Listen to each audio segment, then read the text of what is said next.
Burnsland Video presents Night Train at Walt Disney World.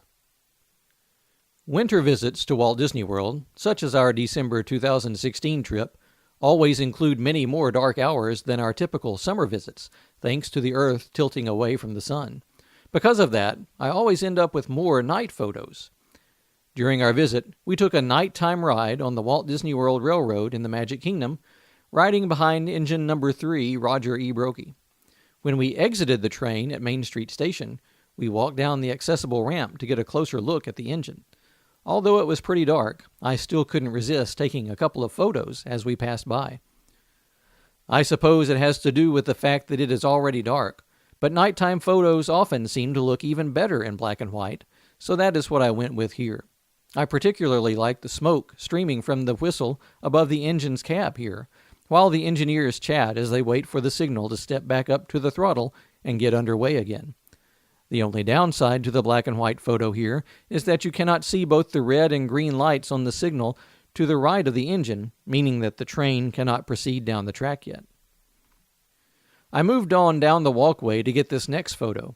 Thanks to the fisheye lens, even though I was right next to the engine, I was still able to get all of it in the photo, as well as the tender and the first train car back behind that. Of course, the fisheye lens does give things a slightly strange bend to them, but I think it still works well here. Also, more steam from the whistle, too, as it was illuminated by some of the lights in the area. In case you are wondering, the general light in the sky comes from the lights of the area reflecting off the thick clouds that were covering the sky that night. I'm sure some of you may prefer to ride the Walt Disney World Railroad during the day because much more of the scenery surrounding the train tracks is visible during the daylight hours. However, riding at night has its own special feel to it, letting you focus more on the sounds of the train as it rolls along through the night, the wheels clacking at each joint in the tracks, the whistle blowing to warn those who might be up ahead. And I suppose that after a long day in the Magic Kingdom, the gentle rocking of the passenger car could rock you to sleep, if you would actually want to sleep on the train. Perhaps some of the young ones can't even help falling asleep as they are rocked along in the darkness. And while many may prefer that daytime ride, many would probably also prefer a daytime photo of the engines, with their gleaming red and green paint schemes reflecting the bright Florida sun. But sometimes it is good to get a different view of things, such as a nighttime view of the engines, with the light reflecting not off the paint, but rather off all the brass trim, and the marker lights at the front of the engine glowing in the darkness. So even though you may not be able to see as much at night, you can definitely see things differently, and that isn't always a bad thing. Psalm 16:7 says, "I will praise the Lord who counsels me.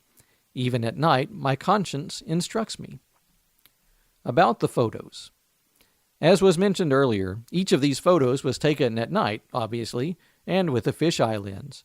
No tripod was used in these photos, although that perhaps would have been more ideal. But the train wouldn't have been staying around long enough for me to set up a tripod if I had even brought one with me, which I had not. Instead of a tripod then, I turned up the ISO, opened the aperture as much as I could, and held my breath for a steady hand. The higher ISO did give the side effect of more noise in the photos, but I think that does not detract any from a black and white photo. And in fact, the extra noise helps to add more texture to the final photo. That is especially apparent in the second photo here.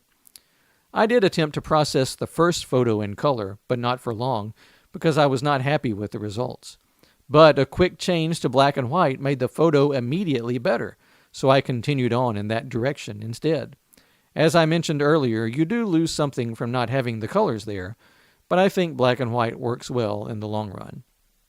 Here is a before and after version of the first photo, so that you can see how the original color photo looked before the black and white conversion. These photos were taken December 21st, 2016, in the Magic Kingdom at Walt Disney World in Florida.